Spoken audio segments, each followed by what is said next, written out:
नमस्कार। आप सभी का हमारे YouTube चैनल फिजिक्स गाइडलाइन में स्वागत है। आज हम इस फिजिक्स गाइडलाइन में अध्ययन करेंगे एम्पेयर का परिपथी नियम। इस एम्पेयर के परिपथी नियम को यदि आप समझना चाहें तो ये आवश्यक है कि आप इस वीडियो को शुरू से अंत तक अवश्य देखिएगा। तो इस एम्पेयर के परिपथी नियम को हम शुरू करें इसके पहले एक बार पुनः आपसे हम निवेदन करते हैं कि यदि आपने हमारे YouTube चैनल को सब्सक्राइब नहीं किया है तो अवश्य सब्सक्राइब कीजिएगा। तो आइए हम चर्चा करें एम्पेयर के परिपथी नियम को।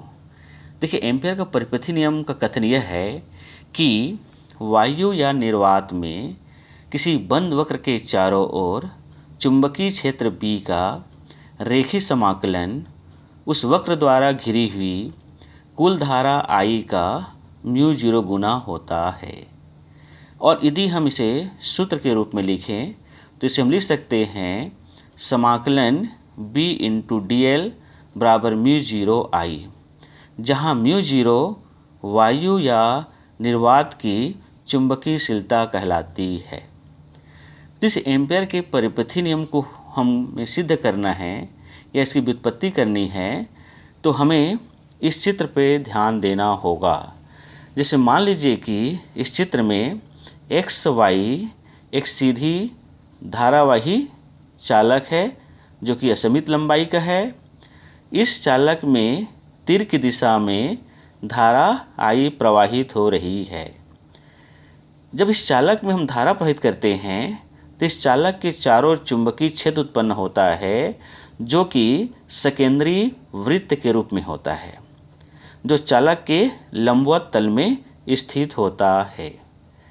अब हम इस चालक से r दूरी पर एक बिंदु P लेते हैं जहां चुंबकीय क्षेत्र की तीव्रता B बराबर μ0/4 पाई 2I/r होता है। अब हम इस 2 के द्वारा इस 4 को हम घटाएंगे तो हमें प्राप्त होगा B बराबर μ0I/2 पाई r। ऐसे हम देते हैं समीकरण नंबर 1।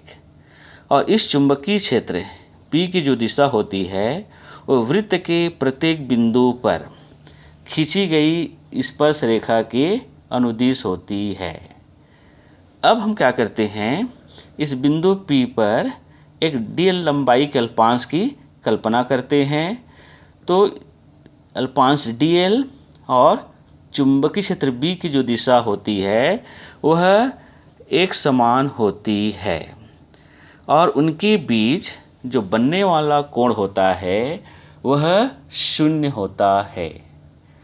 चूँकि बिंदु P से गुजरने वाली जो चुंबकीय बलरेखाएं या जो चुंबकीय क्षेत्र जो होती है वह वृत्ताकार होती है, इसलिए r त्रिज्या के वृत्त के चारों ओर चुंबकीय क्षेत्र B का जो रेखीय समाकलन है उसे हम लिख सकते हैं रेखीय समाकलन B इंटू DL, या इसी को हम लिख सकते हैं रेखीय समाकलन B into DL cos 0 degree. चूँकि DL और B के बीच का कोण 0 होता है इसलिए हमने यहाँ पर 0 का प्रयोग किया है। अब cos 0 का मान 1 होता है इसलिए हमें प्राप्त होगा रेखीय समाकलन B इंटू DL। अब हम क्या करेंगे, समीकरण 1 से हम इस B के मान को रखते हैं। जब समीकरण 1 से B के मान को रखेंगे तो हमें प्राप्त होगा रेखीय समाकलन B इंटू DL बराबर μ0 I/2 पाई r इंटू DL। इस रेखीय समाकलन से हम μ0 I/2 पाई r को बाहर लेते हैं तो हमें प्राप्त होगा μ0 I/2 पाई r रेखीय समाकलन DL। और रेखीय समाकलन DL का मतलब है r त्रिज्या के वृत्त की परिधि, और वृत्त की परिधि होती है 2 पाई r।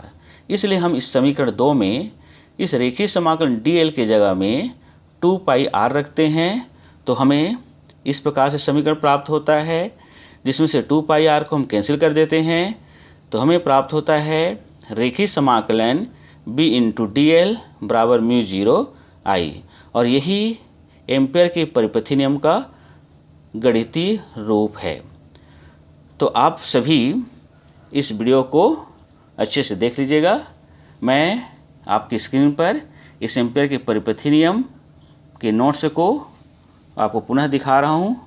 आप इस नोट्स को देख करके आप अपने नोट्स कॉपी में नोट कर लीजिएगा और परीक्षा के लिए बहुत अच्छे से आप तैयार कर सकते हैं। और आपको यह वीडियो अच्छा लगा तो लाइक करिए, शेयर करिए और सब्सक्राइब कीजिएगा। धन्यवाद।